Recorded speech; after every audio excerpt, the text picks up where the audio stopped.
أعوذ بالله السميع العليم من الشيطان الرجيم.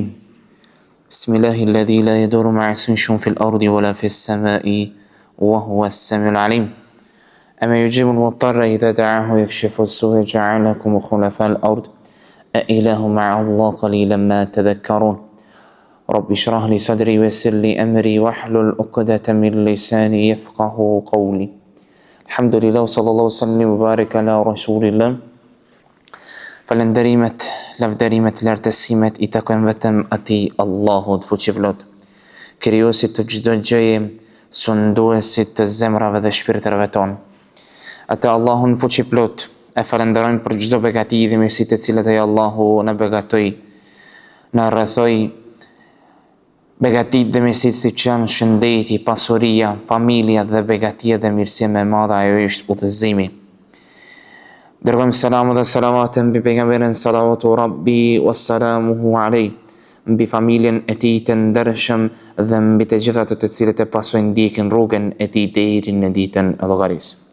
Të ndershëm vëllezër dhe motra, ne me lejen e Allahut fuqiplot I vazhdojmë me xheliset tona të xhairit, me xheliset tona të dobishëm, ato me xheliset ku ne shoqërohemi me librin Adabul Mufrad apo enciklopedia e moralit të pejgamberit sallallahu alaihi wasallam. Nga traditës është dhe udhës dhe e mire që ne ta kujtojmë njëri tjetrin, sepse edukata kuranore na tregon se dhikr tanfa'ul mu'minin, përmendja apo përkujtimi vetëm se vetëm bën dobi besimtarit. Ne do kujtojmë së pari vetes dhe mandej dhe juve, ne në mëxhlisin e kaluar kemi folur për kapitullin shkurtimisht duke përmendur bab men adraka walidayhi falam yadkhul al-janna. Kapitulli I cili ka folur për atë I cili arrin pleqërinë e prindërve të tij dhe nuk arrin ta fitojë xhennetin. Kemi përmendur hadithin të cilën Imam Buhariu e kishte shënuar, ai është hadithi Ebu Hurajrës radiallahu anhu, ku ka thënë se pejgamberi sallallahu alaihi wasallam ka thënë raghima anfuhu 3 herë, duke përsëritur duke thënë I përbuzur është, dhe e pyetën sahabët të pranishmit, men ja Rasulullah, kush o I dërguari I Allahut, dhe pejgamberi sallallahu alaihi wasallam tregoi dhe tha, ai I cili e arrin pleqërinë e prindërve të tij dhe nuk arrin ta fiton xhennetin, në pleqërinë e tyre. Kemi përmendur dy hadithe të pejgamberit sallallahu alaihi wasallam se pejgamberi ka thënë se xhenneti ndodhet në këmbët e nënës apo tek nëna, dhe kemi përmendur hadithin që ne inshallah me lejen e Allahut do ta përmendim në kapitujt e radhës. Ai është hadithi 644 ku Xhibrili bënte dua në minber një herë duke thënë I përbuzur apo I miri ai I cili arrin pleqërinë e prindërve të tij dhe nuk e arrin apo nuk e fiton xhennetin, ku pejgamberi sallallahu alaihi wasallam bëri amin në këtë dua.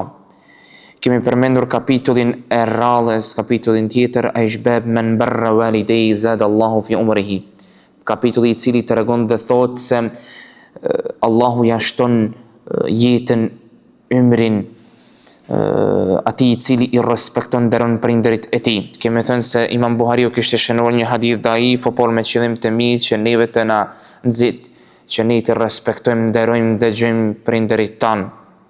Ku Muadhi thotë se pejgamberi sallallahu alaihi wasallam ka thënë I lumtur është ai I cili I respekton zhbamirës ndaj prindërve të tij, Allahu I gjithfuqishëm atij do t'ia zgjas jetën në këtë botë.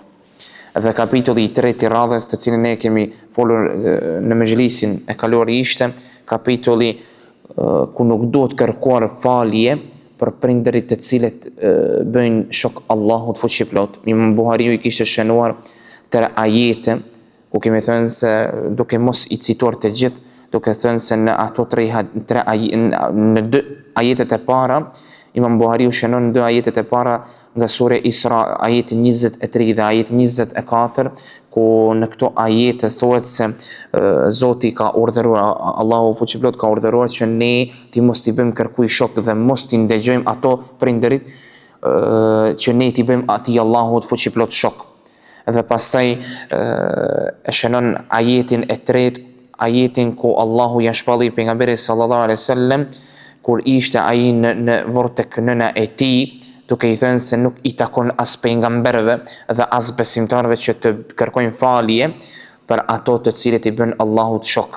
Kemi thënë shpesh herë bëhet pyetje pse është ky hukm apo ky rregull për një nga arsyet të cilët dietarët e përmendin, ai është se ky është hakullah, e drejta e Allahut fuqiplot, edhe se vetëm ai Allahu fuqiplot është ai i cili e fal dikën apo nuk e fal dikën. Duke ditur mirë se Allahu fuqiplot është Ar-Rahman Ar-Rahim, do të thonë mëshiruesi mëshirëploti.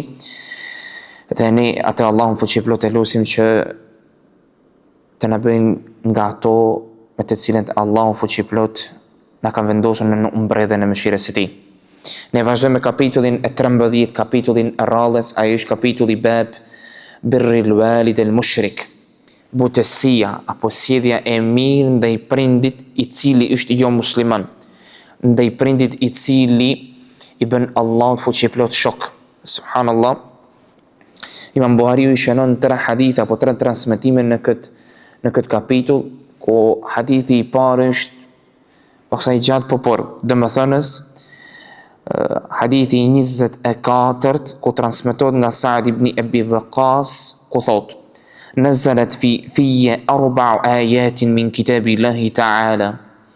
Sa'd ibn Waqqas thot, subhanallah, thot janë 4 ajete në Kur'anin famlart të cilët janë shpallur për arsyen tëm, për sebepin tëm. Kemi thënë se shumë nga ato ajete të Kur'anit kanë sebepin apo arsyen e shpalljes. Pra mendon Sa'd ibn Waqqas thot, Allahu fuqiplot i ka shpallur 4 ajete për arsyen tëm. Subhanallah, unë isha arsyeja për të cilat Allahu fuqiplot i ka shpallur 4 ajete. La hawla wala quwwata.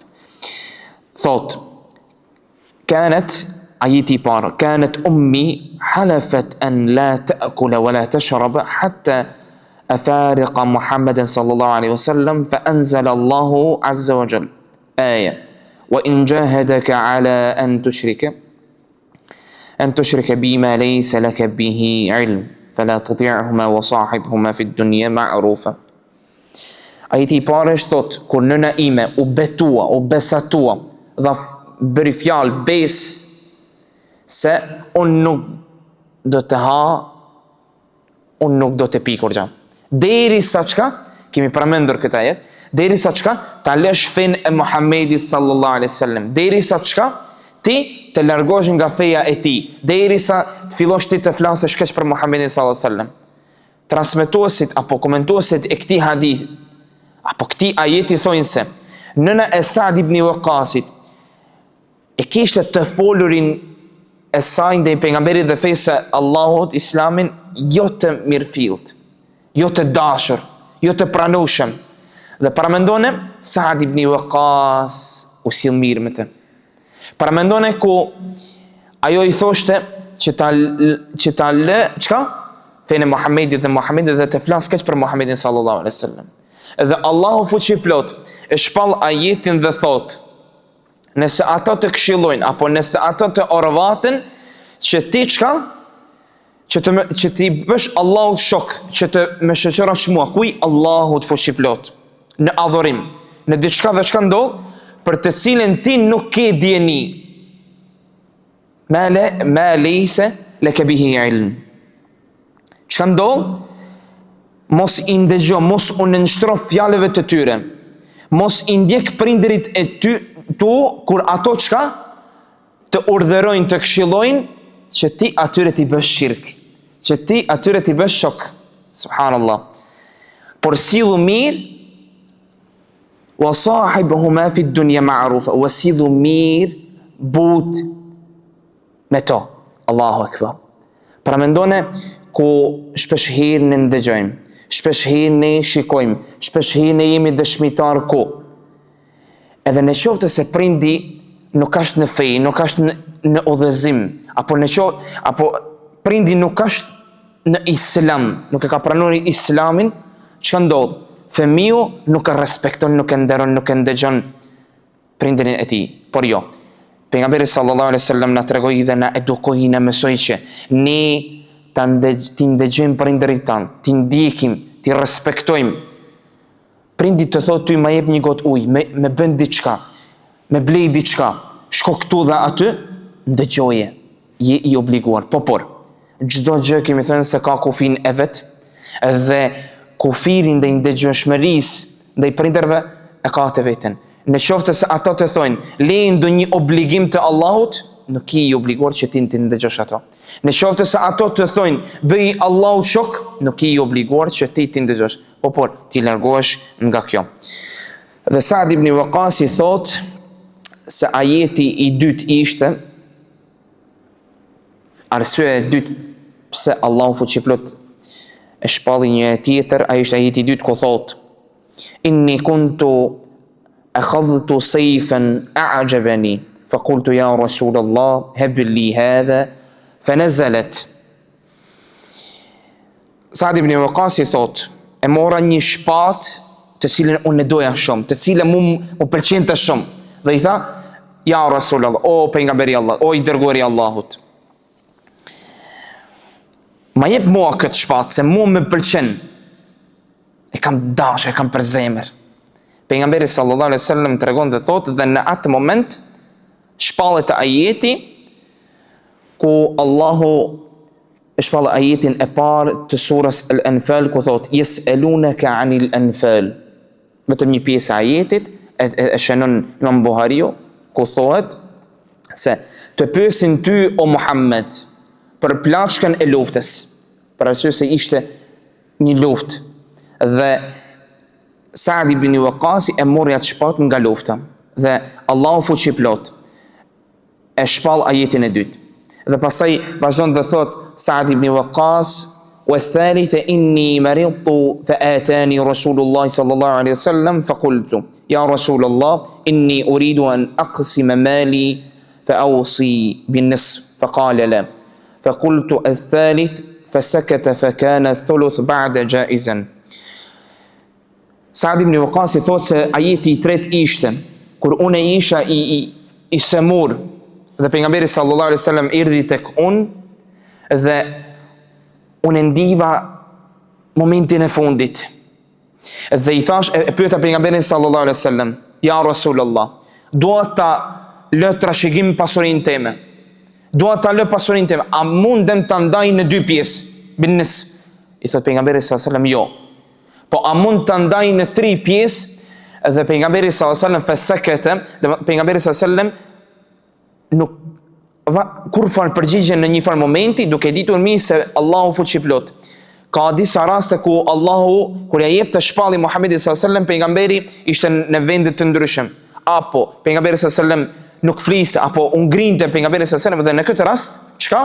Pejgamberi alayhi salatu wassalam nuk foli kur gjatë dhe erdhi shpallje dhe Allahu fuqiplot e dha shpalljen në Kur'an disa ajete rreth trashëgimisë, rreth pasurisë si të ndahet, dhe pastaj pejgamberi sallallahu alaihi wasallam tha pas këtyre apo pas shpalljes u lejua që të jepet 1/3 e pasurisë. Subhanallah, një këshill e vogël, një digresion i vogël, duke ditur mirë, ulemajna tregon dhe edukon, duke ditur mirë se Islami para se të vinë shpallja e Muhamedit sallallahu alaihi wasallam, para se të vinë Kur'ani famlar, subhanallah, para këtyre ngjarjeve ne e dishim mirë se dhe arabët dhe tjerët, kush din gjallë se çka bënin tjerët. Arabët paramendone ku ato e lenin pasurin dhe e lenin çdo gjë trashëgim, nuk e ndalin, trashëgonin femrën dhe bërin shumë dhe shumë gjëra tjera, mo e merrnin hakun e tjetrit pa drejtësisht. Di mirë se e varrosnin fëmijën femër të gjallë, përse gjalli. Dhe çka? Islami vjen vetëm për çka? Për ta vendosur drejtësinë në tokë, në këtë dunja. Saad ibn Waqas vazhdon dhe thot, ajeti i 4 është: Inni sharibtu al-khamra ma'a qawmin min al-ansar fa daraba rajulan minhum anfi bilahyi jamal فأتيت النبي صلى الله عليه وسلم فأنزل الله عز وجل تحريم الخمر. Saad ibn Waqas i thotë se arsyeja e katërt pse u zbrit një ajet i katërt për arsyen tem ishte ajeti ku unë isha me ensarët, me shokët, që do të thotë se ky ngjarje ishte në kohën e Medinës, në Medinë. Dhe çka? Isha duke pirë verë. Në atë kohë kur vena apo vera ishte e lejuar. Dhe çka ndodh? Isha duke pirë verë dhe një nga ensarët morri një cop mishi dhe nga devja dhe me gjuajti, me preku. Dhe unë shkoj tek pejgamberi sallallahu alaihi wasallam dhe pejgamberi sallallahu alaihi wasallam më tregon dhe thotë se Allahu fuqiplot e shpalli ajetin ku u ndal pirja e verës. Shumë nga ato ulemat dhe shumë nga ato nga xhamati apo njerëzit bënin pyetje pse Imam Buhariu e shënon këtë hadith dhe këto 4 ajete të Saad ibn Waqas bashkë në këtë kapitull dhe të jetë ajeti apo transmetim hadithi i parë apo transmetimi i parë në këtë kapitull don të na tregon vlerën e madhe dhe rëndësinë e madhe të dëgjueshmërisë, respektin ndaj prindërve, qoftë musliman apo jo musliman. Dhe pastaj vazhdon dhe transmeton apo shënon dhe të 3 hadithet e këtij kapitulli janë sahih, janë të vërtetë. Dhe shënon hadithin e dytë ku thotë: أخبرتني أسماء بنت أبي بكر قالت أتتني أمي راغبة. Esma vajza e Abu Bekrës thot: gjatë kohës së marrëveshjes së Hudejbijës më vjen nëna ime, ajo akoma nuk ishte muslimane. Dhe çka? Ajo kishte shpresë raghibeten. Shpresë për çka? Shpresë se une Esma ishte muslimane. Se Esma do të ndëgjonte nënën e saj ta lë fenë e Muhamedit, ta lën Islamin, të flaskesh për Muhamedin dhe fenë e Allahut fuqiplot. Dhe çka? Esma thot: Sa'altu an-nabi asiluha qala na'am. A ti mbaj unë lidhjet e mira me të, ata ndëgjoj unë atë, ta respektoj e tjerë, pejgamberi sallallahu alaihi wasallam i thot po. Dhe ulemat të cilët e komentojnë këtë hadith, apo librën Edebul Mufrad, apo hadithin libra tjera, apo të ngjajshëm thojnë se pejgamberi sallallahu alaihi wasallam don të na tregon se qoftë, siç kemi thënë më parë, musliman apo jo musliman, ne jemi të obliguar që ta respektojmë nderojmë prindërit tanë. Deri në kufi ku ato të mos kërkojnë nga ne, çka? Të mos kërkojnë nga ne që ne t'i bëjmë Allahut fuqiplot shok. Kemi thënë mirë, e kemi marrë shembullin, kemi përmendur shembullin të cilin e kishte shënuar Imam Buhari në këtë libër, shembullin e Ebu Hurajrës. Ebu Hurajra radiallahu anhu, para se ta pranonte nëna e tij Islamin, shkoi te pejgamberi sallallahu alaihi wasallam dhe i tha: Ja Rasulullah, ud'ullaha an yahdi ummi. Allahu im, pejgamberi sallallahu alaihi wasallam i thot: lutë Allahun, bëj dua Allahut që ta udhëzoj nënën e Ebu Hurajrës. Nuk e luti Allahun që t'ja falë gjunat e nënës e Ebu Hurajrës, por më së pari ta udhëzoj nënën e Ebu Hurajrës. Dhe pastaj pas udhëzimit, mbasi udhëzuan nëna e Ebu Hurajrës, atëherë e luti pejgamberin e Allahut që ta lusë Allahun, çka? Që t'ja falë gjunat e Ebu Hurajrës dhe nënës e Ebu Hurajrës. Dhe në këtë transmetim thot Ibni Ujejne se Allahu fuqiplot e ka shpallur ajetin për këtë arsye, për arsyen e Esmes bint Abi Bekr, ku thot në ajet: la yanhaakumullahu 'anil ladhina lam yuqatilukum fid din. Allahu nuk ju ndalon të sidheni mirë dhe të jeni të drejtë ndaj atyre që nuk ju luftojnë kundër fesë suaj dhe nuk ju largojnë nga shtëpitë tuaj. Vazhdon ajeti dhe thot: me të vërtet Allahu i do të drejtit. Para mendoni ku Allahu fuqiplot çka bëri, si e bëri të drejtën në Kur'an famlar, thot si nuk ju ndalon që ju t'i respektoni ato të cilët edhe në qoftë se ai nuk beson, por në qoftë se ai ty me dhunë nuk të largon nga ajo fe, domethënë nga Islami, në qoftë se nuk të largon me dhunë nga shtëpia jote, atëherë ti duhet të jesh i mirë, i butë, të sidhesh mirë dhe të jesh i drejtë. Dhe për atë arsye neve Islami na mëson. Pastaj Imam Buhariu rahimahullahu ta'ala e transmeton hadithin e tretë apo transmetimin e tretë të fundit të këtij kapitulli, ajo është hadithi i 26, ku transmetohet nga Abdullah ibn Dinar, ku thot sami'tu ibn Umar yaqul, duke thënë Abdullah ibn Umar, ra'a Umar radiyallahu anhu hullatan siyara تباع فقال يا رسول الله ابتع هذه فألبسها يوم الجمعة وإذا جاءك الوفد قال إنما يلبس هذه من لا خلاق له. Abdullah ibn Umar thot se Omeri radiallahu anhu e kishte parë një mendafsh apo një këmish nga mendafshi në shitje dhe i kishte thënë pejgamberit sallallahu alaihi wasallam, ja Rasulallah, o i dërguari i Allahut, pse nuk e blen këtë që ti ta kesh kur të vinë ty dikush një delegacion, kur të vinë ty dikush një mik, një musafir që ti ta pritesh me nder. Pejgamberi sallallahu alaihi wasallam i thot, ja dha përgjigjen duke i thënë se kësi lloj veshjesh veshin vetëm ata njerëzit të cilën nuk kanë pjesë në ahiret. Duke ditur mirë një hukm apo një rregull se ne si meshkuj e kemi të ndaluar që të mbartim rroba nga mendafshi dhe të mbartim çka ar në vete. Por subhanallah, në vazhdim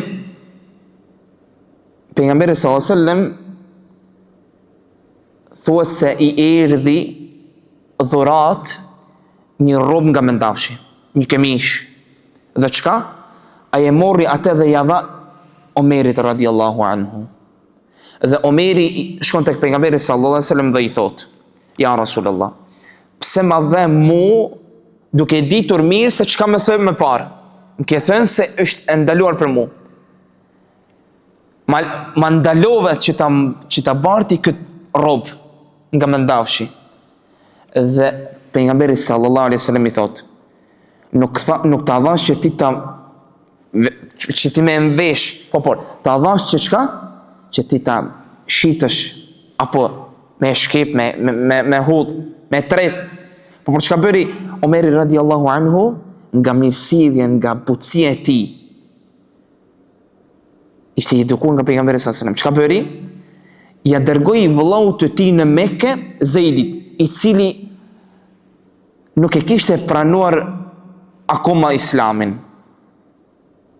Për arsye se jo muslimanëve nuk është ndaluar që ta mbartin një kësi robe.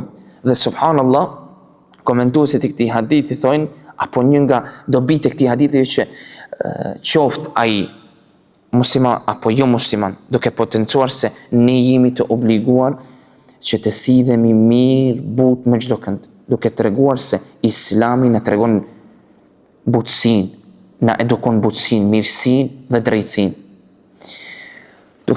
Duke ditur mirë se dhe për këtë arsye ne e kemi marrë që të shpjegojmë dhe të shoqërohemi me këtë libër, me librin e edebit, enciklopedisë së moralit, ahlakut të pejgamberit sallallahu alaihi wasallam. Të ndershëm vëllezër dhe motra, ne lutim atë Allahun fuqiplot që të na bëjë nga njerëzit të ndershëm dhe së pari të sinqert. E lutim atë Allahun fuqiplot që të na shtojë sinqeritetin ton, dhe e lutim atë Allahun fuqiplot të na fal neve, prindërit tanë dhe besimtarën në ditën e llogarisë. E lutim atë Allahun fuqiplot që të mëshiroj prindërit tanë siç na kanë shikuar, edukuar, udhëzuar kur ne ishim të vogël. E lutim atë Allahun fuqiplot që siç na ka bashkuar sonte në këtë vend të bekuar në shtëpinë e tij xhamin, të na bashkojë në gradat më të larta të xhennetit Firdaus. Amin. Assalamu alaikum wa rahmatullahi wa barakatuh.